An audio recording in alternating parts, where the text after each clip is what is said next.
ఆ, నిజమే కదా, నమ్మెదను నా యేసుని మాత్రమే. ఆయనే మన రాజు, మనల్ని నడిపించేవాడు, మన నిరీక్షణకు కారణము ఆయనే. భవిష్యత్ అంతా అంధకారంగా అనిపించినా సరే ఆయనే మన నిరీక్షణ అనే విషయాన్ని మనం జ్ఞాపకం చేసుకోవాలి.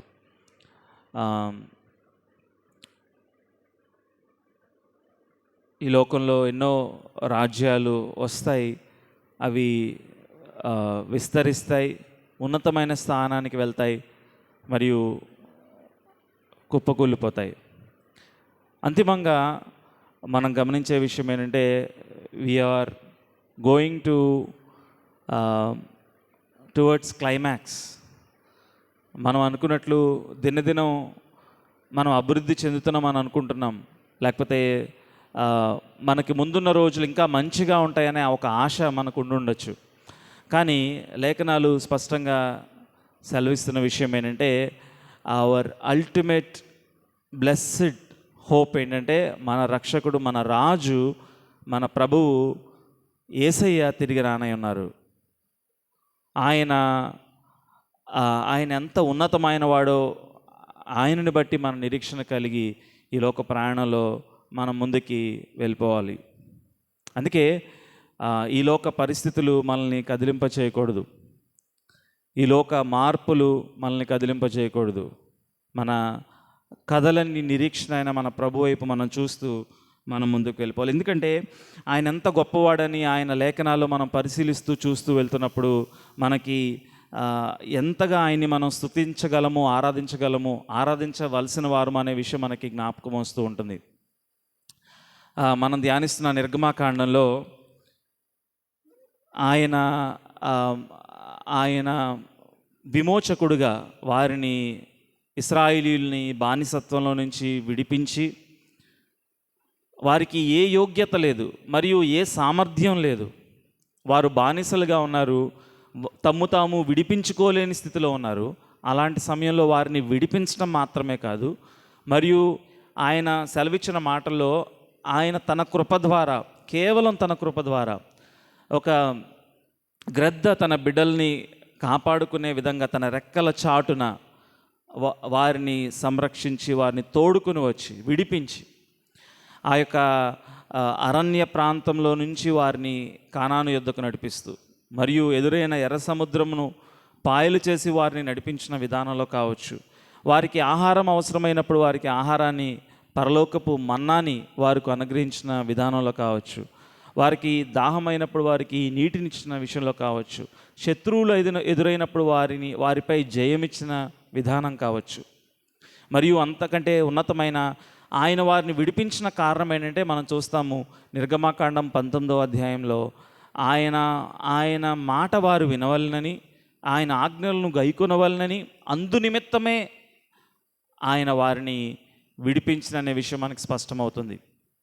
అందుకే ఆయన రక్తం ద్వారా విమోచింపబడిన జనాంగము, ఆయన కృప ద్వారా రక్షింపబడిన జనాంగము విధేయత చూపించడానికి ఆయన వారిని విడిపించాడనే విషయం మనకు స్పష్టమవుతుంది. అందుకే వారికి ధర్మశాస్త్రాన్ని ఇచ్చాడు, ద లా అనుగ్రహించాడు. 10 ఆజ్ఞలు అని మనం చెప్పే ఆ 10 మాటలు ఆయన స్వయంగా చేరాతి ద్వారా రాసి వారికి అనుగ్రహించిన కారణం ఏంటంటే, ఇప్పుడు మీరు రక్షింపబడ్డారు, ఇప్పుడు మీరు నాకు ఇష్టమైన జనాంగంగా మీరు జీవించవలసిన వారై ఉన్నారు. కాబట్టి redemption and the law are inseparable. దేవుడు ఆయన విమోచించిన విధానము విశ్వాసం ద్వారా వారిని విమోచించాడు, మరియు వారికి ఇచ్చిన ధర్మశాస్త్రము, ఇవి 2 అవిభాజ్యమైనవి, అవి ఇన్సెపరబుల్. ఆయన రక్షించిన కారణాన విధేయత చూపించమంటున్నాడు. వారు విధేయత చూపించడం ద్వారా ఆయన రక్షించలేదు, ఈ షరతుల ద్వారా ఆయన రక్షించలేదు. ఆయన వారు ఏ కారణము లేకుండా నిష్కారణముగా ఆయన వారిని విమోచించాడు. అది ఆయన కృప, అది ఆయన ఏర్పాటు, అది ఆయన దైవ సంకల్పం. వారిని విమోచించి ఇప్పుడు అంటున్నాడు, నేను ఇంతగా మిమ్మల్ని విమోచించాను గనక ఇప్పుడు మీరు నాకు విధేయత చూపించండి. మన జీవితాల్లో కూడా లోకంలో నుంచి ఆయన మనల్ని వేరుపరిచి, మనల్ని పిలిచి, మనల్ని రక్షించుకొని ఒకప్పుడు మనం ఆయన్ని ఎరగని వారంగా, ఆయన ప్రజ కాని వారంగా ఉన్న సమయంలో, లోకంలో తిరుగులాడుతూ పాపంలో తిరుగుతున్న మనలను ఆయన మనల్ని పేరు పెట్టి మనల్ని విమోచించాడు. యేసుక్రీస్తు ప్రభువారి రక్తంలో మన ప్రతి పాపాన్ని కడిగారు కేవలం విశ్వాసం ద్వారా. ఇప్పుడు అన్నాడు ఆయనకు విధేయత చూపించమని ఆయన సెలవిస్తూ ఉన్నాడు. అందుకే మనం నిర్గమాకాండం యొక్క ఉద్దేశాన్ని చూస్తూ వెళ్తున్నప్పుడు ఆయన విడిపించే దేవుడు, మరియు ఆయన వారిని నడిపిస్తాడు. మరి మనం చూసాం ఆయన వారి మధ్యలో ఉంటాడు. He will be with them. ఆయన వారికి ధర్మశాస్త్రాన్ని సీనాయి పర్వతం యొద్ద వారికి అనుగ్రహించి వారిని విడిచి వెళ్ళిపోలేదు. అప్పటి వరకు వారిని మేఘము పగలు మేఘస్తంభము, రాత్రి అగ్నిస్తంభం ద్వారా వారితో నడిచిన ఆ ప్రభువు ఇప్పుడు ఆయన వారి మధ్యలో, హీ కాండిసెండెడ్, ఆయన తను తాను తగ్గించుకొని వారి మధ్యలో నివసించడానికి ఇష్టపడ్డాడు. That is who this god is. అందుకే ఈ దేవుణ్ణి మనం ఆయన మాత్రమే నమ్మాలి. ఆయన యందు మనం నిరీక్షణ కలిగి ఉండాలి. ఆయన ఎంత ఉన్నతమైన వాడో అంతగా తను తాను తగ్గించుకొని, తాను వారు గుడారాలు వేసుకొని నివసిస్తున్న సమయంలో వారి మధ్యలో తన గుడారము, ప్రత్యక్షపు గుడారం ద్వారా వారి మధ్యలో నివసించడానికి ఇష్టపడ్డాడు. What a great god. ఈ దేవుణ్ణి మనం ఆరాధించకుండా ఎలా ఉండగలం? ఆయన అలాగూ దూరం నుంచి నిలిచిపోలేదు. ఆయన ఏమనుకున్నాడంటే, I want to be with my people. నేను విమోచించబడిన ఈ జనాంగము మధ్యలో నేను నివసిస్తాను. This is my address. నా అడ్రస్ నా జనాంగము, నా విమోచింపబడిన జనాంగం. అంతగా ఆయన వారిలో మమేకమయ్యాడు, వారి మధ్యనున్నాడు. ఆ దినం అలా ఉన్నాడు. ఈ దినం రక్షింపబడిన సమాజము, సంఘము మధ్యలో విశ్వాసం ద్వారా యేసుక్రీస్తు ప్రభువారి రక్తంలో కడగబడిన మన మధ్యలో ఆయన నివసించడానికి ఇష్టపడుతున్నాడు. అదే దేవుని సంఘము. That is the importance and prominence of God's church. దేవుని యొక్క సంఘము ఎందుకు విలువైనదంటే, ఈ దినం ఆయన ప్రత్యక్షపు గుడారము ఎక్కడంటే రక్షింపబడిన విశ్వాసుల సమూహములో ఆయన నివసిస్తూ ఉన్నాడు. అవును, వ్యక్తిగతంగా ఆయన మనలో ఆత్మ ద్వారా నివసిస్తూ ఉన్నాడు. అదే సమయంలో సహవాసంగా రక్షింపబడిన జనాంగము మధ్యన వారిలో ఆయన నివసిస్తూ ఉన్నాడు. క్రీస్తు ద్వారా విమోచింపబడిన జనాంగము మధ్య ఆయన వసిస్తూ ఉన్నాడు. ఆయన రాజుగా వారిని పరిపాలిస్తూ ఉన్నాడు. మరియు ఒక దినం ప్రత్యక్షంగా ఆయన మన మధ్యలోనికి వచ్చి మనల్ని ఎలానే అన్నాడు. We are looking forward to that day. ఈ దినం ఆయన ఆత్మ ద్వారా మన మధ్య వసిస్తూ ఉన్నాడు. పరిశుద్ధ ఆత్మ ద్వారా ఆయన మన మధ్య వసిస్తూ ఉన్నాడు. అయితే ఒక దినం ప్రత్యక్షంగా ఆయన మన మధ్యలో రాజ్యము చేయనే అన్నాడు. We look forward to that king. మనం చూడవలసింది జూన్ 4వ తేదీ కాదు. జూన్ 4వ తేదీ మంచి రిజల్ట్ రావచ్చు, లేకపోతే డిసప్పాయింటింగ్ రిజల్ట్ రావచ్చు. కానీ we look forward to the grand day. ఒక దినం మన ప్రభువు ఆయన ప్రత్యక్షంగా రాజ్యం చేయనే అన్నాడు. What a hope we have. ఈ దేవుడు ఎంతగా మనల్ని ప్రేమించాడు. ఇది అభూత కల్పన కాదు, ఇది లేఖనాల్లో రాయబడి ఇప్పటికే నెరవేరుతూ ఒక దినం ప్రత్యక్షంగా ఇంకా మిగిలిన ఆ దేవుని యొక్క లేఖనాల నెరవేర్పుకు మనం సిద్ధంగా అతి దగ్గరలో మనం ఉన్నాం. ఈ ఉదయకాల సమయంలో ఈ ప్రత్యక్షపు గుడారం గురించిన మరికొన్ని విషయాలు మనం నిర్గమకాండము 25, 26, 27 అధ్యాయాలు మనం చూస్తూ ముందుకు వెళ్తున్నాం.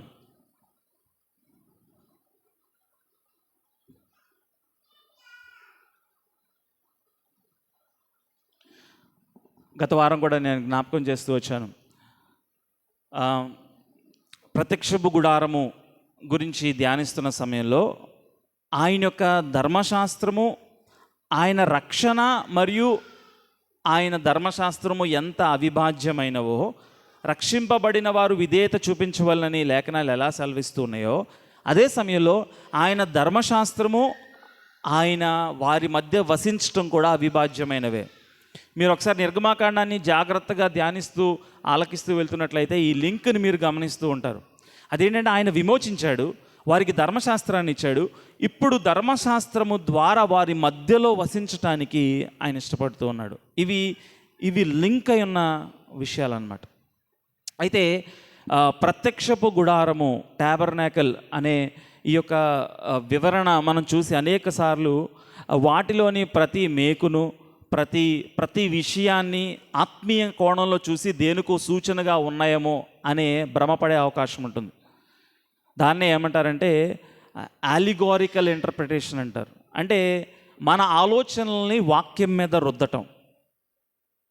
అవును, ప్రత్యక్షపు గుడారంలోని ఆ యొక్క విషయాలు దేనికో సూచనగా ఉన్నాయి. దాని గురించిన వివరణ మనకి లేఖనంలోనే దేవుడు రాసి ఇచ్చాడు.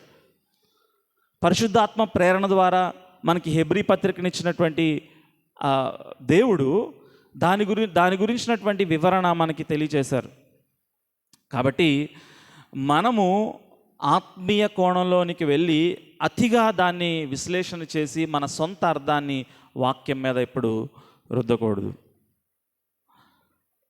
అదే సమయంలో మనం జ్ఞాపకం చేసుకోవాల్సింది, అనేకమైన విషయాలు మనకు స్పష్టంగా ఈ యొక్క ప్రత్యక్షపు గుడారంలో మనకు కనిపిస్తూ ఉంటాయి.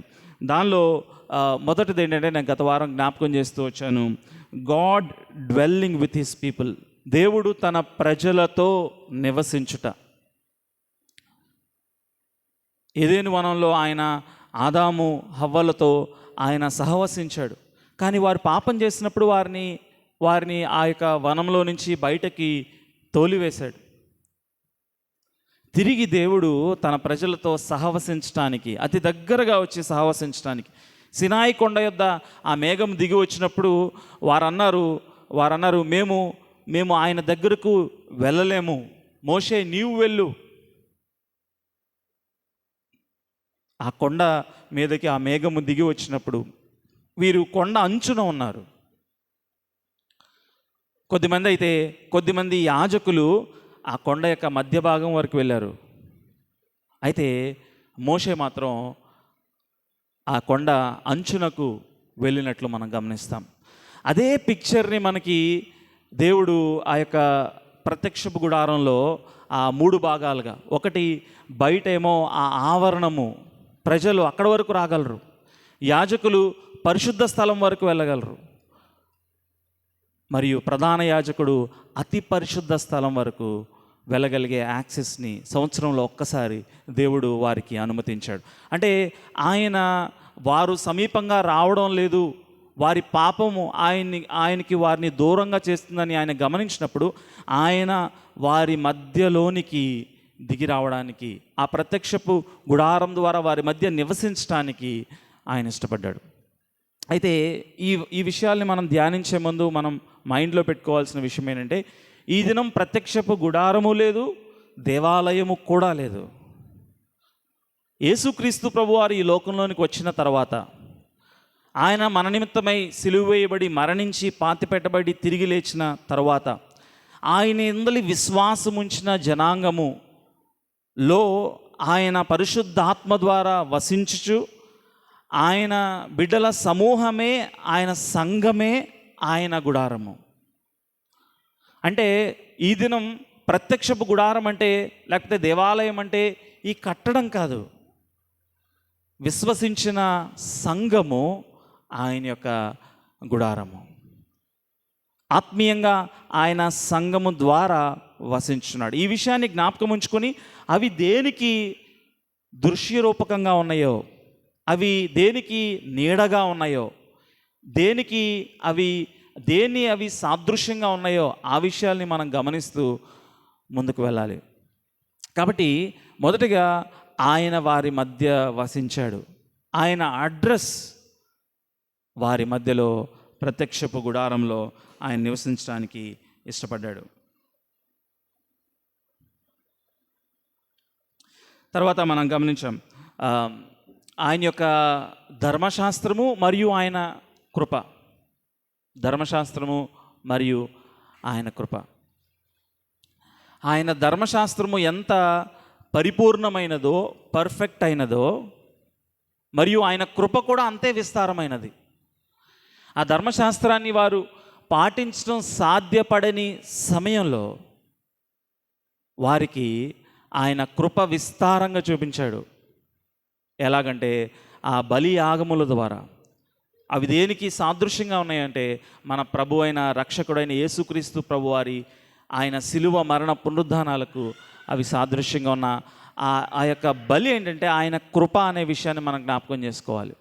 ఆయన నీతి ఎంత ఉన్నతమైనదో ఆయన కృప కూడా అంతే విస్తారమైనది. అందుకే మనం గత వారం కూడా చూసాం, యోహాను మొదటి పత్రిక 1వ అధ్యాయము 7వ వచనం.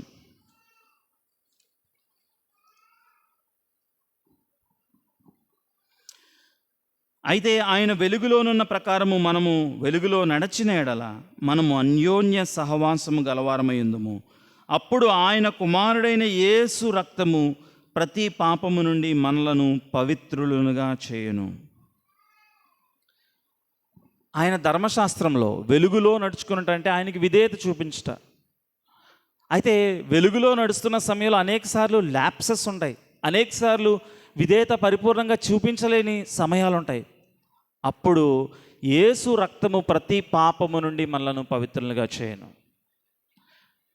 ఇంకా యేసుక్రీస్తు ప్రభువారి రక్తము కడగలేని పాపమంటూ ఏదీ లేదు. ఆయన విధేయత కోసమే మనల్ని పిలిచాడు.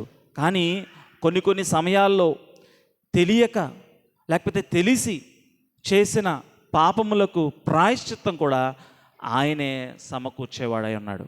ప్రత్యక్షం కూడా మనం జ్ఞాపకం చేసేది ఆయన ధర్మశాస్త్రము ఎంత పరిపూర్ణమైనదో ఆయన కృప అంత విస్తారమైనది. అందుకే యేసుక్రీస్తు ప్రభువారి గురించి ఒక మాట రాయబడింది, కృపా సత్య సంపూర్ణుడై ఆయన మన మధ్య వసించును. కృప ఆయనలో ఉంది, సత్యము అంటే ధర్మశాస్త్రం.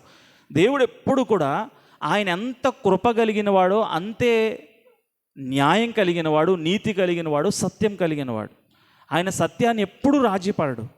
కానీ అదే సమయంలో కృప విస్తారంగా ఆయన అనుగ్రహించేవాడై ఉన్నాడు అనే విషయాన్ని మనం జ్ఞాపకం చేసుకోవాలి.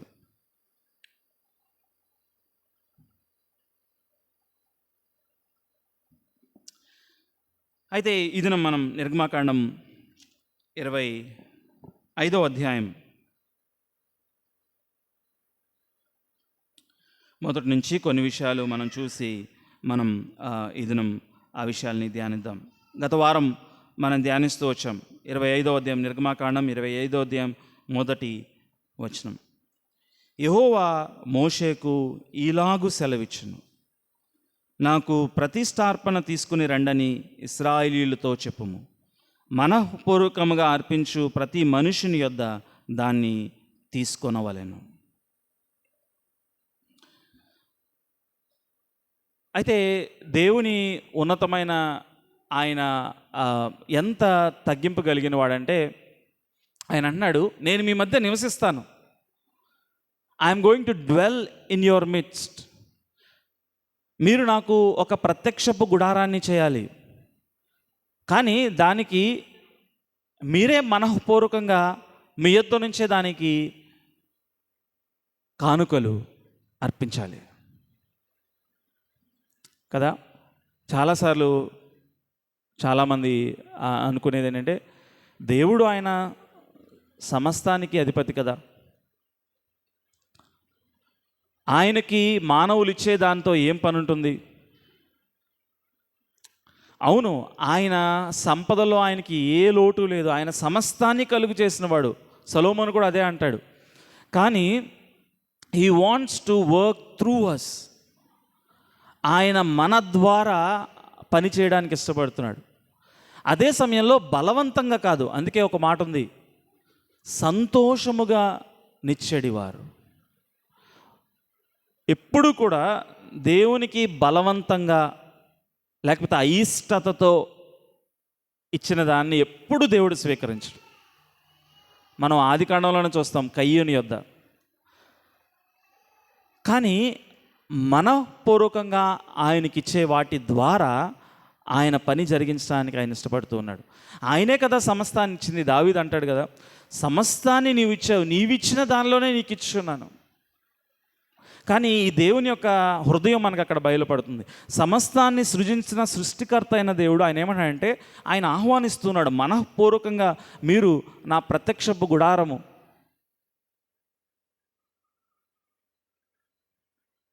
నిర్మాణానికి ముందుకు రండి. ఇష్టపూర్వకంగా. Our motivation should be willing.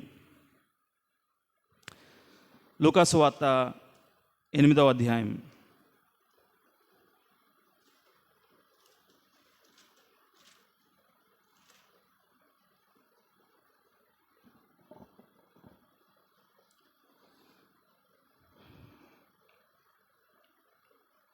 2వ వచనం. 12 మంది శిష్యులను, అపవిత్రాత్మలను, వ్యాధులను పోగొట్టబడిన కొందరు స్త్రీలను, అనగా 7 దెయ్యములను వదిలిపోయిన మగ్దలేనే అనబడిన మరియయు, హేరోది యొక్క గృహ నిర్వాహకుడగు కూజా భార్యగు యోహన్నాయు, సుసన్నాయు ఆయనతో కూడా ఉండేది. వీరును ఇతరులు అనేకులను తమకు కలిగిన ఆస్తితో వారికి ఉపచారము చేయుచు వచ్చిరి. వీరు ఎవరికి తమకు కలిగిన ఆశతో ఉపచారం చేస్తున్నారంటే యేసయ్యకు మరియు ఆయన శిష్యులకు. సమస్తం ఆయనవే కదా. ఆయన ఈ లోకంలోనికి తాను ఎంతగా తగ్గించుకుని వచ్చాడంటే, తాను చేసిన మానవాళి తనకు ఆస్తిగా భావించే దానితో ఆయన జీవించడానికి, ఆయన తన పరిచర్యను ముందుకు కొనసాగించడానికి ఇష్టపడ్డాడు. What a humble god we have. అక్కడ దేవుడు ఆయన అంటున్నాడు ఇశ్రాయేలుని, మీ మనఃపూర్వకమైన కానుకలు తీసుకుని రండి ప్రత్యక్షపు గుడారం కోసం. ఇక్కడ ప్రభువు వారికి ఇష్టపూర్వకంగా తమ ఆస్తిలో ఉపచారం చేసేవారి ద్వారా ఆయన తన పరిచర్యను ముందుకు తీసుకుని వెళ్ళాడు. ముందుకెళ్ళి అధ్యాయాల్లో చూస్తే ఆయన 5,000 మంది ఆకలిగా ఉన్నప్పుడు ఆయన ఆహారాన్ని ఇచ్చాడు. ఆయన సర్వైవ్ అవ్వాలంటే వీరి ఉపచారం ద్వారా, వీరి ఆస్తి ద్వారా ఆయన జీవించాలా? కాదు. కానీ ఆయన ఇష్టపూర్వకంగా ఉపచారం చేసే వారి ద్వారా ఆయన జీవించాడు. That shows his humility. అది ఆయన తగ్గింపు. ఆయన యొక్క బృహత్తరమైన పరిచర్యలో మనల్ని భాగం చేయాలనుకున్నాడు. అందుకే గివింగ్ అనేది ఎప్పుడు కూడా అది బలవంతంగానో లేకపోతే ఎవరో చెప్తేనో ఇచ్చేది కాదు.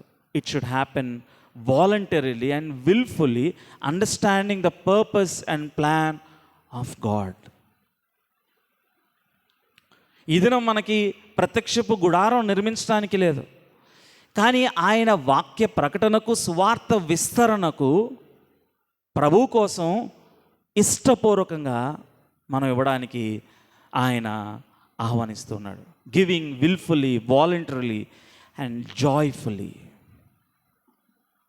మనం నిర్గమాకాండం 35వ అధ్యాయంలోనే చూస్తాం. వారందరూ బంగారము, ఇంకా ఆయన ఏ విషయాలనైతే వారిని తీసుకురావచ్చని అనుమతించాడో ఆయా విషయాల్ని, ఆయా వస్తువుల్ని వారు తీసుకుని వస్తారు. 3వ వచనం 25వ అధ్యాయం. మీరు నా యొద్దకు తీసుకునవలసిన అర్పణ లేవనగా బంగారు, వెండి, ఇత్తడి, నీలి ధూమ్ర రక్తవర్ణముల సన్నపు నార, మేక వెంట్రుకలు, ఎరుపు రంగు వేసిన పొట్టేళ్ల తోళ్ళు, సముద్రవత్సల తోళ్ళు, తుమ్మకర్రలు, ప్రదీపమునకు తైలము, అభిషేక తైలమునకును, పరిమళ ద్రవ్యముల ధూపమునకును, సుగంధ సంభారములు, లేత పచ్చలు, ఏఫోదునకు, పతికమునకును, చెక్కురత్నములు అనునవే. నేను వారిలో 7వ వచనం వరకు మనం చూసినట్లయితే ఆయన ఏ వస్తువుల్ని, ప్రశస్తమైన వాటిని, ఆయన ఏ విషయాల్ని తెలియజేశాడో మనం 35వ అధ్యాయం నుంచి తిరిగి వీటి యొక్క నెరవేర్పును చూస్తాం. సేమ్ ఎగ్జాక్ట్ ఆ వస్తువులన్నీ కూడా వారు తీసుకొని ఇష్టపూర్వకంగా దేవుని యొక్క పని యొద్దకు తీసుకొని వచ్చినట్లు మనం చూస్తాం. కాబట్టి God's work continues by willful giving అనే విషయాన్ని మనం చూస్తాం. తర్వాత 7వ వచనం, 8వ వచనం. నేను వారిలో నివసించినట్లు వారు నాకు పరిశుద్ధ స్థలమును నిర్మింపవలెను. నేను వారిలో నివసించినట్లు, ఇందాక మనం జ్ఞాపకం చేసుకుంటూ వచ్చాం. నేను వారి మధ్యలో ఉంటాను, I will dwell with them. మరియు నా అడ్రస్ వారి మధ్యలో నేను నివసించినట్లు, మరియు నా పరిశుద్ధ సన్నిధి, వారు నాకు పరిశుద్ధ స్థలమును నిర్మింపవలెను. The tabernacle is god's address of his holiness. ఆయన ప్రత్యేకతను చూపించడానికి, వారి మధ్యలో నివసించడానికి ఆయన ఇష్టపడ్డాడు. 9వ వచనంలో, నేను నీకు కనపరచు విధముగా మందిరము యొక్క ఆ రూపమును, దాని అన్నిటి రూపమును నిర్మింపవలను.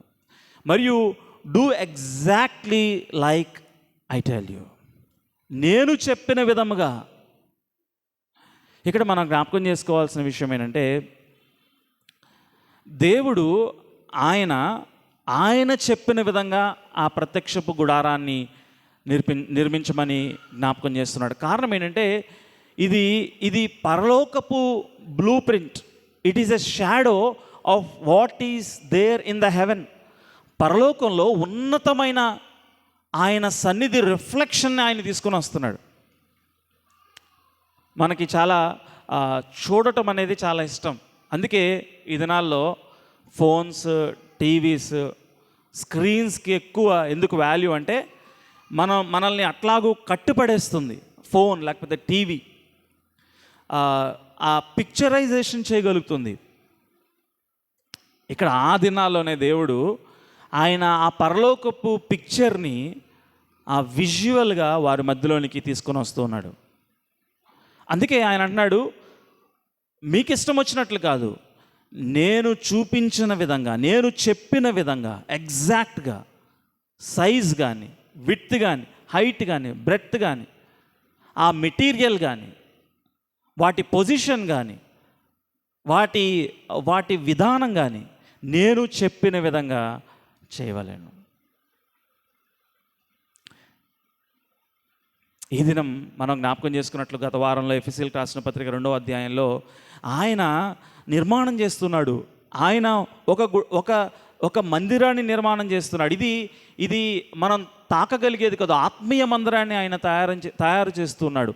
దానికి కట్టడాలు ఎవరంటే బంగారం కాదు, వెండి కాదు. దానికి కట్టడాలు ఎవరంటే మనమే, రక్షింపబడిన వారు, విశ్వాసులైన వారు, మారు మనసు పొంది యేసుక్రీస్తు ప్రభువారి ద్వారా రక్షణ పొందిన మనము కట్టడలమై ఉన్నాము. మరియు మూలరాయి క్రీస్తు అయి ఉన్నాడు. అపోస్తలు, ప్రవక్తలు వేసిన పునాది మీద మనం కట్టబడుచున్నాము.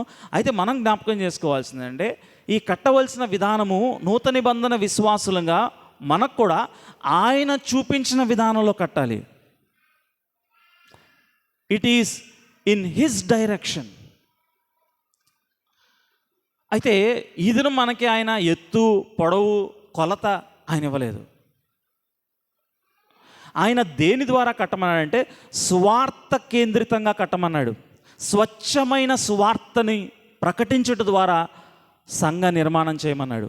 వాక్యాన్ని స్వచ్ఛంగా ప్రకటించడం ద్వారా సంఘాన్ని, ఆయన బిడ్డలు, ఆయన సమాజాన్ని వారి మధ్యలో నివసించడానికి ఆయన తయారు చేయమన్నాడు.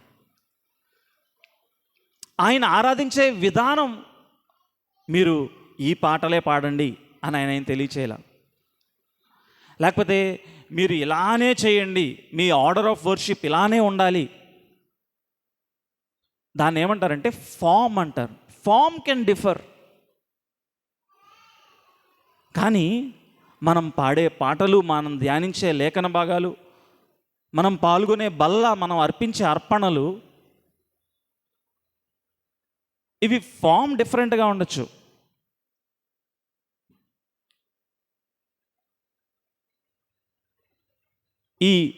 ఈ ఫామ్ డిఫరెంట్గా ఉండొచ్చు, లేకపోతే మనం పాడే విధానం డిఫరెంట్గా ఉండొచ్చు.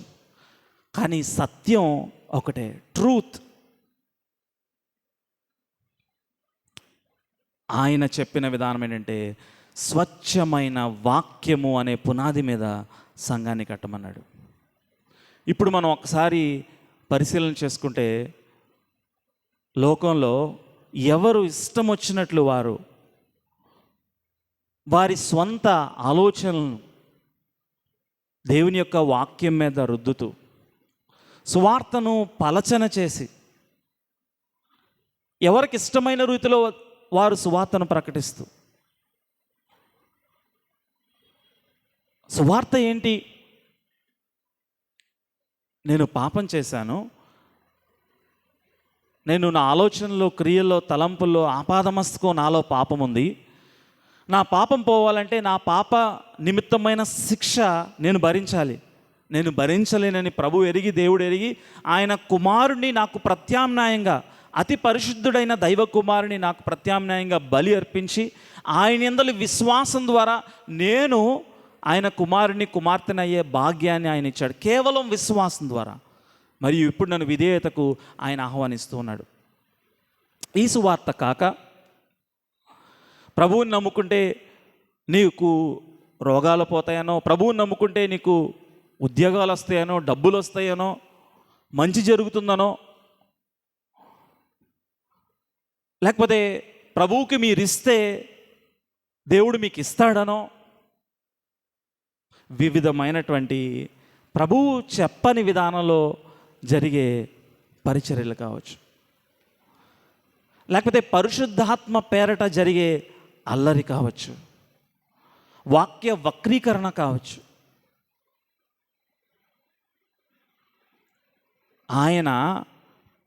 ఆయన చెప్పిన విధానంలో ప్రత్యక్షపు గుడారం నిర్మాణం కావాలని, ఆయన పరిశుద్ధ మందిరం నిర్మాణం కావాలని ఇష్టపడిన దేవుడు ఈ దినం ఆయన సంఘం మరింత ప్రాముఖ్యమైనది. ఆయన స్వాతంత్ర్యం ఇచ్చిన కారణాన మన ఇష్టపూర్వకంగా మనం చేయవాలని కాదు,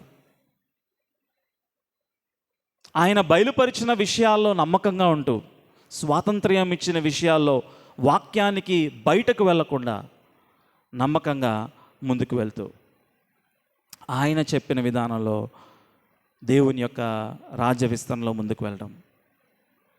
అక్కడ ప్రత్యక్షపు గుడారంలో నిజమే, ఇప్పుడు మనకి ఆయన రక్తంలో కడుగుబడిన, విమోచింపబడిన జనాంగంగా మనకు మరి ముఖ్యమైనది. 10వ వచనం, ఆ ప్రత్యక్షపు గుడారాన్ని ఆయన ఎలా నిర్మాణం చేయాలని ఇష్టపడ్డాడంటే, నేను గత వారం కూడా జ్ఞాపకం చేస్తూ వచ్చాను. సాధారణంగా ఎవరైనా వారి యొక్క ఇంటినో లేకపోతే ఏదైనా విషయాన్నో చెప్పాలనుకున్నప్పుడు ప్రాముఖ్యమైన విషయాన్ని చివర తెలియచేస్తారు. మొదట బయట నుంచి తీసుకుని వెళ్ళి లోపలికి నెమ్మదిగా తీసుకుని వెళ్తారు. కానీ దేవుడు, ఇది అతి పరిశుద్ధ స్థలం, ఆయన ప్రత్యక్షపు గుడారంలో, అక్కడి నుంచి దాని వివరణ ప్రారంభించిన కారణం ఏంటంటే, మొదటి కారణము, it is he who is explaining. ఆయనే దీనికి బ్లూ ప్రింట్ ప్లాన్ ఇచ్చిన ఆ దేవుడే ఎక్స్ప్లెయిన్ చేస్తున్నాడు కనుక ఇక్కడి నుంచి దాని వివరణ ప్రారంభించాడు. అతి పరిశుద్ధ స్థలం నుంచి ఈ ప్రత్యక్షపు గుడారం యొక్క వివరణ ఆయన ప్రారంభించాడు. అంటే ఇది ప్రత్యక్షపు గుడారం కాదండి, ఇది జస్ట్ ఒక ఇమాజినరీ ఇమేజ్, ఒక పిక్చర్. ఇలాగూ ఆయన చెప్పిన ఆ విషయాలన్నిటి ద్వారా ఇలాగూ ఉండవచ్చు అని ఒక ఇమేజ్ ఆయన ఇక్కడి నుంచి వివరిస్తూ బయటికి వివరిస్తూ వెళ్ళాడు. మొదటిది, ఆయనే ఆ ఆర్కిటెక్ట్ కనుక. రెండవది, ఇది ప్రాముఖ్యమైనది, ద మోస్ట్ ఇంపార్టెంట్ థింగ్, ఆయన యొక్క ప్రత్యక్ష సన్నిధి వారి మధ్యలో నివసించే ఆయన ఇష్టపూర్వకంగా ఉండటానికి ఇష్టపడినటువంటి ఆ స్థలం నుంచి ఆయన దాని వివరణ ప్రారంభించాడు. ఇది అతి పరిశుద్ధ స్థలం. అతి పరిశుద్ధ స్థలమునకు పరిశుద్ధ స్థలమునకు మధ్య తెర రక్త ధూమ్ర వర్ణ, అంటే బ్లూ, పర్పుల్, స్కార్లెట్ అంటే రెడ్, ఆ 3 రంగుల మిళితమైనటువంటి ఆ తెరను ఈ అతి పరిశుద్ధమైన స్థలమునకు పరిశుద్ధమైన స్థలమునకు మధ్యగా ఉండవాలని ఆయన ఇష్టపడ్డాడు. మరియు ఇక్కడ పరిశుద్ధ స్థలము మరియు దాని బయట ఆవరణము. సాధారణంగా ప్రజలు ఇక్కడి వరకు మాత్రమే రాగలరు, ఆవరణం వరకు మాత్రమే రాగలరు. అది దాటి వారు రావడానికి అవకాశం లేదు. వారు ఆ ఆవరణము లోపలికి రావడానికి వీల్లేదు, ఆవరణము దాటి రావడానికి వీల్లేదు. యాజకులు పరిశుద్ధ స్థలం వరకు మాత్రమే రాగలరు. కేవలము ప్రధాన యాజకుడు సంవత్సరమునకు ఒక్క మారు మాత్రమే అతి పరిశుద్ధ స్థలం. అంటే ఈ కర్టెన్ ఫుల్గా ఉందనుకుందాం, ఈ కర్టెన్ దాటి ఒక్కసారి మాత్రమే సంవత్సరంలో రావాలి. That is what his rule is. ఆయన నియమించిన నియమము ఇది. మనకు అక్కడ సినాయి కొండ యొద్ద కూడా కనిపిస్తుందని నేను ఇందాక జ్ఞాపకం చేశాను. ప్రజలు కొండ దగ్గర వెలుపల అంచున ఉన్నారు. యాజకులు మనం 24వ అధ్యాయంలో 23వ అధ్యాయంలో చూస్తాం, వారు ఆ కొండ మధ్యలోనికి వస్తారు. మోషే he has a representative of chief priest, ప్రధాన యాజకునికి రిప్రజెంటేటివ్గా అతను అతి పరిశుద్ధం ఆ కొండ యొక్క అంచునకు లేకపోతే ఆ పీక్నకు తాను చేరుకుంటాడు. దేవుని యొక్క మహిమ ఆ కొండ మీద ఉన్నట్లు ఇక్కడ ఆయన అంటున్నాడు, నేను ఇప్పుడు నా మహిమ మీ మధ్యలోనికి వస్తుంది, కానీ నేను ఆషామాషిగా మీ మధ్యలో ఉండటానికి ఇష్టం. అవును, నేను దగ్గరగా రావడానికి ఇష్టపడుతున్నాను, కానీ ఆయన ఎంత పరిశుద్ధుడంటే ఆయన పరిశుద్ధత వారి మధ్యలోనికి వచ్చినా సరే వీరి పాపం అంటే మన పాపము ఆయనకి మనం అనాలోచితంగా ఆయన సమీపించడానికి వీల్లేదు. That is who he is. ఆయన పరిశుద్ధుడైన దేవుడు కనుక ఆయన మన మధ్యలో నివసించడానికి ఇష్టపడినప్పటికి కూడా ఆయన మనం అయిష్టత అనాలోచితంగా ఆయన్ని యాక్సెస్ అవ్వడానికి వీల్లేదు. అందుకే ఈ స్టెప్స్. అయితే ఆ యొక్క ఇప్పుడు మనం వివరణ ఇక్కడి నుంచి ప్రారంభమైంది. అతి పరిశుద్ధ స్థలంలో ఏముంటుందో మనం చూసి ఆ తర్వాత వారాల్లో మనం పరిశుద్ధ స్థలము తర్వాత ఆవరణాన్ని గురించిన వివరణ కూడా మనం చూద్దాం. ఇప్పుడు 25వ అధ్యాయం 10వ వచనం. వారు తుమ్మకర్రతోనొక మందసమును చేయవలెను, దాని పొడుగు 2 మూరలన్నర, దాని వెడల్పు 3 మూరెడున్నర, దాని ఎత్తు 3 మూరెడున్నర. మొదటగా ప్రభు ఏం చెప్తున్నారంటే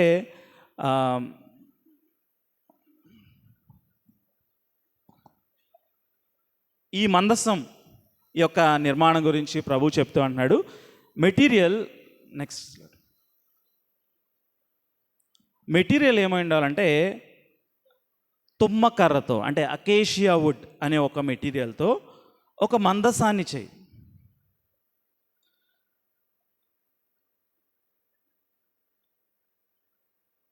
అంటే ఒక మన భాషలో చెప్పాలంటే ఒక పెట్టె లాంటిది, ఒక బాక్స్. ఇది మెటీరియల్ ఏమై ఉండాలంటే తుమ్మకర్రతో చేయాలి. దాని పొడవు సుమారు మీటరు 1.1 మీటర్, 1.1 మీటర్.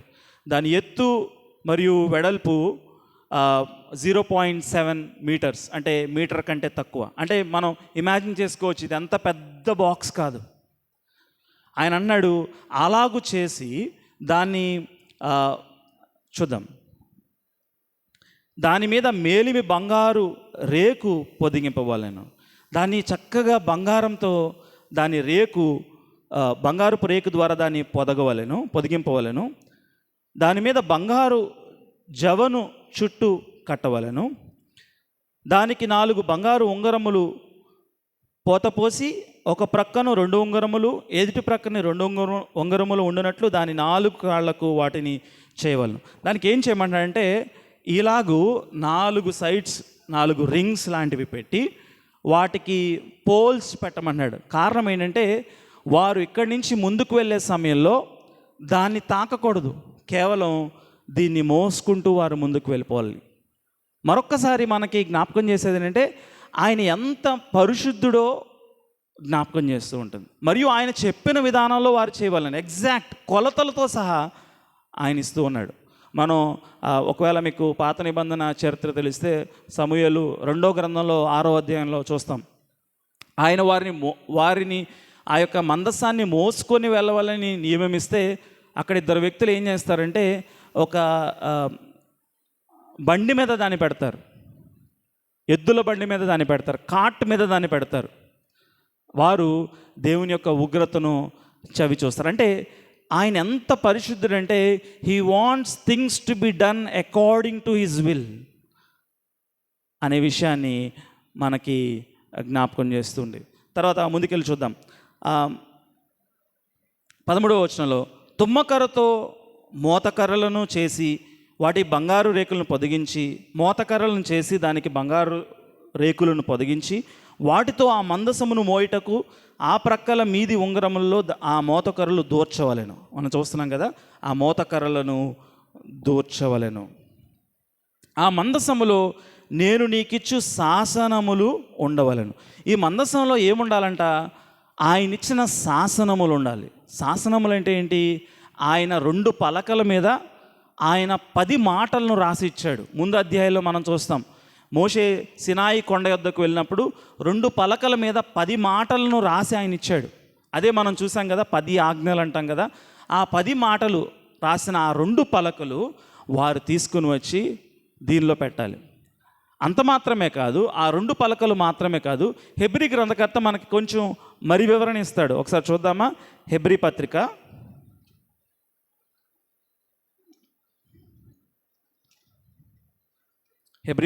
9వ అధ్యాయము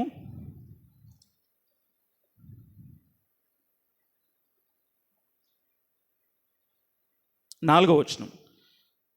అందులో సువర్ణ దుపాతియు అంతటను బంగారు రేకులతో తాపబడిన నిబంధన మందసం ఉండెను. ఆ మందసములో మన్నాగల బంగారు పాత్రయు, చిగిరించిన అహరోను చేతికర్రయు, నిబంధన పలకలను ఉండెను. ఇప్పుడు నిబంధన పలకలతో పాటు ఏమున్నాయని హెబ్రీ గ్రంథకర్త చెప్తున్నాడు? చిగిరించిన అహరోను కర్రయు మరియు మన్నా గల బంగారు పాత్రయు. అంటే అది దేవుడు ఉంచమన్న విషయాలంటే మన్నా గల బంగారు పాత్రయు, చిగురించిన అహరోను చేతికర్రయు మరియు ఈ 2 పలకలు.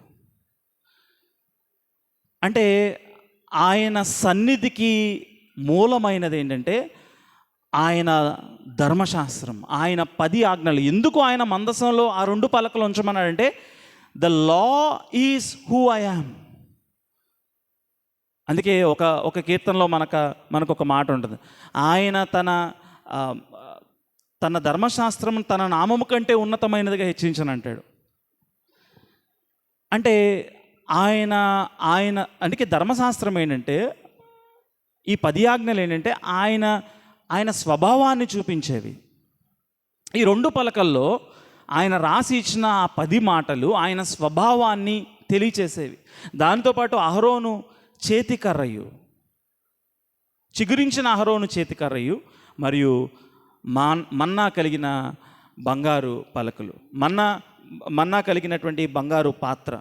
మన్నా కలిగిన బంగారు పాత్ర దేనికంటే దట్ హీఈస్ ద సస్టైనర్. ఆయన పోషించేవాడై ఉన్నాడు. మరియు అహరోను చేతికర్ర దేనికి సాదృశ్యం అంటే he is the one who leads. ఆయన నడిపించేవాడు, ఆయన పోషించేవాడు, మరియు ఆయన లేఖనాల ద్వారా ఆయన స్వభావాన్ని తెలియచేసేవాడు. ఇవి ఆ మందసంలో ఉంచమని ప్రభువు తెలియచేశాడు. అంత మాత్రమే కాదు, మనం చూద్దాం ముందుకు వెళ్ళి నిర్గమాకాండం 25వ అధ్యాయంలో మరియు 18వ వచనం. 2 బంగారు కెరూబులను, దానిపైన 16వ వచనం. ఆ మందసంలో నేను నీకు ఇచ్చు శాసనములు ఉంచవలెను, మరియు నీవు మేలిమి బంగారుతో కరుణాపీఠమును చేయవలెను. దాని పొడుగు 2 మూరలన్నర, దాని వెడల్పు 2 మూరలన్నర, దాని వెడల్పు 3 మూరల, మరియు 2 బంగారు కెరూబులను చేయవలెను. కరుణాపీఠం యొక్క 2 కొనలను నకిషీ పనిగా చేయవలెను. ఈ కొనను 1 కెరూబును, ఆ కొనను 1 కెరూబును చేయవలను. పీఠమున దాని 2 కొనల మీదను కెరూబులను దానితో ఏకాండముగా చేయవలను. ఆ కెరూబులు పైకి విప్పిన రెక్కలు గలవై కరుణాపీఠమును తమ రెక్కలతో కప్పుచుండగా వాటి ముఖములు ఒండొంటికి ఎదురుగా నుండవలెను. ఆ కెరూబుల ముఖములు కరుణాపీఠము తట్టు నుండవలెను. నీవు ఆ కరుణాపీఠమును ఎత్తి ఆ మందస్సము మీద ఉంచవలెను. ఇప్పుడు ఈ మందస్సము మీద ఏం చేయాలో చెప్తున్నాడు. ఆ మందస్సం మీదంట కరుణాపీఠం ఉండాలంట. ఆ కరుణాపీఠము ఎలాగూ చేయాలంటే అటువైపు 1 కెరూబు, ఇటువైపు ఒక కెరూబుని బంగారు రేకుల ద్వారా నిర్మించి అవి అవి 2 రెక్కలు కప్పుచున్నవై ఎదురెదురుగా ఉండి ఆ మధ్యలో దీని ఏమంటారంటే కరుణాపీఠము, మర్సీ సీట్. మందసము లోపల 2 పలకల దేవుని శాసనము, మరియు బంగారు పాత్రలో మన్నా, మరియు చిగురించిన అహరోను చేతికర్ర. దానిపైన అంటున్నాడు కరుణాపీఠము ఉండవలెను. ఎందుకంటే ప్రభు ఆయన ఏమన్నాడంటే పరలోకంలో ఏ విధంగా అయితే దృశ్యం ఉంటుందో, మనకి హెబ్రీ గ్రంథ కథ మళ్ళీ మనం చూద్దాం, ఆ దృశ్యాన్ని రిఫ్లెక్ట్ చేస్తూ ఆయన ఏమంటాడంటే కెరూబుల మధ్యలో ఆయన సన్నిధి ఆయన ఉంచడానికి ఇష్టపడుతున్నాడు. మరియు దానికి ఆధారం ఏంటంటే ఆయన లేఖనాలు మరియు ఆయన కరుణ. Grace and law, grace and law, grace and truth. ఇక్కడేమో ధర్మశాస్త్రం ఉంది. ఆయన నీతి ఏం చెప్తుందంటే నువ్వు పాపం చేసావు. ఆయన కృప ఏం చెప్తుందంటే నేను నిన్ను చేర్చుకుంటాను. ఈ ధర్మశాస్త్రము పైన, ఈ పలకలు పైన, ఈ శాసనముల పలకలు పైన కరుణాపీఠం ఉన్న కారణం ఏంటంటే నా ట్రూత్, నా సత్యము, నా శాసనము, నా ధర్మశాస్త్రము, నా యొక్క ఆజ్ఞలు ఎంత కఠినతరమైనవో, ఎంత నిర్మలమైనవో, ఎంత నిజమైనవో, ఎంత సత్యమైనవో, నా కరుణ కూడా అంతే సత్యమైనది. ఆయన అంటున్నాడు ఈ కెరూబుల మధ్యలో ఈ కరుణా పీఠం మీద, ఈ పీఠ మీద నా సన్నిధి ఉంచటానికి నేను ఇష్టపడుతున్నాను. ఆ మందస్సము మీద, కరుణాపీఠం మీద ఆయన సన్నిధి ఉంచటానికి, ఆయన సన్నిధి దిగి రావడానికి ఆయన ఇష్టపడుతున్నాడు. ఇంత గొప్ప దేవుడు, సమస్తాన్ని కలుగు చేసిన సృష్టికర్త అయిన దేవుడు ఆ యొక్క మందసము మీది, ఆ కరుణాపీఠం మీద ఆయన ఆసీనుడు అవ్వడానికి, ఆయన సన్నిధి ఉంచటానికి ఆయన ఇష్టపడుతున్నాడు. అయితే ఇశ్రాయేలీలు ఈ యొక్క మందసము చేస్తున్న సమయంలో అన్ని దేశాలకు కూడా, వారికి కూడా ఇలాంటి ఆచారాలు ఉన్నాయి. కొన్ని మనం చరిత్రలోకి వెళ్ళి చూస్తే ఆశ్చర్యపోతాం. చాలా డాక్యుమెంటరీస్ కూడా వచ్చినాయి. హిస్టారికల్గా వాటిని ఆర్కియాలజిస్ట్ తవ్వి కూడా తీశారు. అప్పుడు చాలామంది ఏమన్నారంటే హేళన చేస్తూ, బైబిల్ దేవుడు వాళ్ళ కాపీ చేశాడా అని అన్నారు. కానే కాదు. వాటిని పోల్చి చూస్తే, బైబిల్లోని లేఖనాలను, ఈ విషయాలను, వారి యొక్క ఆ పెట్టెల్ని పోల్చి చూస్తే మనకు కనిపించేది ఏంటంటే వాటిలో వారి విగ్రహాలు ఉన్నాయి, అంతకంటే ఏం లేదు. ఆ పెట్టెల్లో వారి విగ్రహాలు ఉన్నాయి. కానీ మన దేవుడు ఆ కరుణా పీఠము మీద ఆసీనుడైన ఆయన సన్నిధి మాత్రమే. There is no image. అక్కడ మన దేవుని యొక్క విగ్రహం అనేది లేదు అక్కడ. ఇది విగ్రహారాధన కాదు. ఆయన శాసనములు ఎంత పరిపూర్ణమైనవో, ఉన్నతమైనవో, మరియు ఆయన కరుణాపీఠము ద్వారా. ఎందుకు కరుణాపీఠం ప్రాముఖ్యమైందంటే, ఇందాక మనం చెప్పాం, ఒకసారి బ్యాక్ వెళ్తే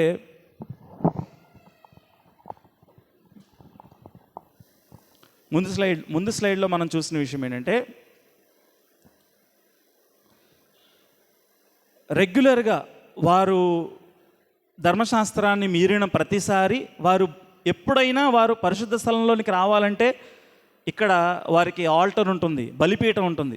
బలి అర్పించే వారు పరిశుద్ధ స్థలంలోనికి రావాలి.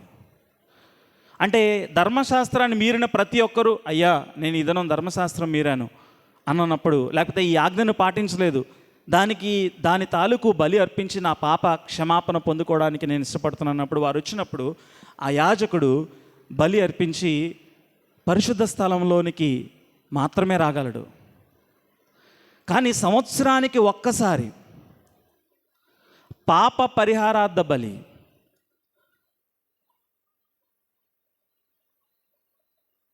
On the day of atonement, ఆ బలి తీసుకొచ్చి ఆ రక్తము మనకి, మీరు ఇంటికి వెళ్ళిన తర్వాత చదవండి. ఇప్పుడు ఆ వివరణ అంతా ఇస్తే మనం పక్కకు వెళ్ళిపోతాం. లేవీకాండం 16వ అధ్యాయంలో దీని వివరణ అంతా ఉంటుంది. సంవత్సరానికి ఒక్కసారి వీరు ఈ బలులన్నీ అర్పించగా, ఇంకా తెలియక చేసిన పాపములు, బైబిల్ దాని ఏమందంటే అజ్ఞాన కృత్యములు, ఇంకా పాపములు ఉంటాయి కదా, వాటన్నిటి నిమిత్తం ఒక్కసారే సంవత్సరంలో ప్రధాన యాజకుడు తన నిమిత్తమును మరియు ప్రజలందరి నిమిత్తము ఆ పాప పరిహారార్థ బలి తాలూకు ఆ రక్తమును తీసుకుని వెళ్ళి, ఇప్పుడు ఆ స్లైడ్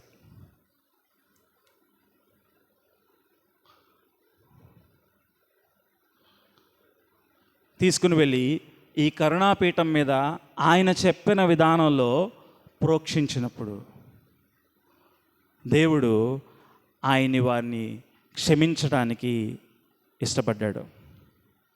సంవత్సరానికి ఒకసారి ఆ పాప పరిహారార్థ బలి అతి పరిశుద్ధ స్థలంలో ప్రధాన యాజకుడు మాత్రమే వెళ్ళి చేయాలి. That is who. ఆయన అన్నాడు, నేను మీ మధ్యలో ఉంటాను, ఐఎమ్ ఏ హోలీ గాడ్, నేను పరిశుద్ధుడైన దేవుడు, నేను ప్రత్యేకమైన వాడిని, మరియు అనాలోచితంగా నన్ను అప్రోచ్ అవ్వడానికి వీల్లేదు. అది ఆయన కరుణాపీఠం. ఇక్కడ చూస్తాం నిర్గమాకాండము 25వ అధ్యాయంలో 21వ వచనంలో, నేను నీకిచ్చు శాసనములు ఆ మందసములో ఉంచవలెను, అక్కడ నేను నిన్ను కలుసుకొని కరుణాపీఠం మీద నుండి శాసనములు గల మందసము మీద నుండి 2 కెరూబుల మధ్య నుండి నేను ఇశ్రాయేలు నిమిత్తం మీకు ఆజ్ఞాపించు సమస్తమును నీకు తెలియచెప్పేదను. I will come and dwell in your midst on the mercy seat. కరుణాపీఠం మీద నేను మీ మధ్య వసిస్తాను, మరియు మీరు ఎలాగూ నడుచుకునే వాళ్ళను ప్రతీది నేను మీతో మాట్లాడతాను. ఒకసారి ఇమాజిన్ చేసుకోండి, చుట్టూరు టెంట్స్ ఉన్నాయి, వారందరూ ఆ 12 గోత్రాల వారు వారి యొక్క గుడారాలు వేసుకున్నారు. మధ్యలో సెంటర్లో ప్రత్యక్షపు గుడారం ఉంది. ఆయన అంటున్నాడు, నేను మీరు ఎలా నడుచుకోవాలో, in a way this is a god centred nation. దేవుని కేంద్రమైనటువంటి ప్రజగా వారు ముందుకు వెళ్ళనే ఉన్నారు. ఆయన వారి మధ్యలో వసిస్తారు, సమస్తాన్ని ఆయన పరిపాలిస్తున్నాడు. కానీ ఇష్టపూర్వకంగా మనం నిర్గమాకాండం 40వ అధ్యాయంలో చూస్తాం, మేఘము, ఆ షకైన గ్లోరీ, ఆయన మహిమ మేఘము దిగి వచ్చి ఆ కరుణాపీఠం మీదకి వచ్చినట్లు మనం గమనిస్తాం. His presence comes down and dwells with them. అయితే ఈ దినం ప్రత్యక్ష గుడారం లేదుగా బ్రదర్, దేవాలయం లేదుగా బ్రదర్, లేకపోతే మేఘాన్ని వైపు మనం చూడాలా? హెబ్రీ పత్రిక 9వ అధ్యాయము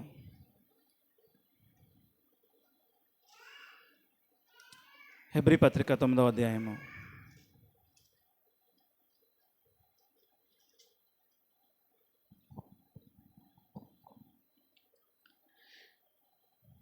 1వ వచనం. మొదటి జాగ్రత్త గమనించండి, మొదటి నిబంధనకైతే సేవా నియమములను ఈ లోక సంబంధమైన పరిశుద్ధ స్థలమును ఉండెను. ఎలాగనగా మొదట ఒక గుడారం ఏర్పరచబడిను. ఇప్పుడు మనం విన్న విషయాలన్నీ చక్కగా వివరించబడితే జాగ్రత్తగా చూడండి. మొదట ఒక గుడారం ఏర్పరచబడెను, అందులో దీపస్తంభమును బల్లయు, వీటి గురించి మనం వచ్చే వారం చూస్తాం. దాని మీద ఉంచబడిన సన్నిధి రొట్టెలను ఉండెను.